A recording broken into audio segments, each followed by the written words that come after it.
Hola, soc Jeroni, soc membre de Margalló Ecologistes en Acció i Haig en Bici. Demà farà 2 setmanes de l'estat d'alarma. En tot aquest temps he estat treballant i estudiant en casa i només he eixit al carrer un parell de voltes a comprar productes bàsics d'alimentació. I ara mateixa és una d'aquestes voltes, ara mateixa vinc de comprar frutes i verdures de la cooperativa agrícola de la Camperola, de productors locals de Santa Pola, d'Elx, de Vinalopou en general i de proximitat, que necessiten ara més ajuda que mai. Tenim unes quantes opcions: comerços locals, grups de consum ecològic, cooperatives agroecològiques com esta, i alguns t'ho poden portar a casa. Ha anat i ha vingut en bicicleta perquè és el meu mitjà de transport habitual, igual que altres pillen el cotxe per anar a grans superfícies a carregar el maleter.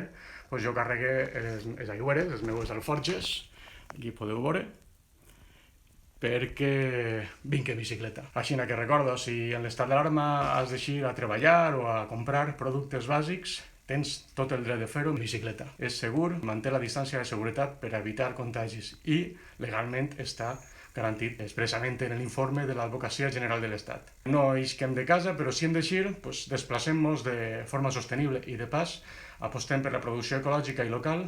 Envie ànims a totes i a tots i esperem que això s'acabi pront. Adéu.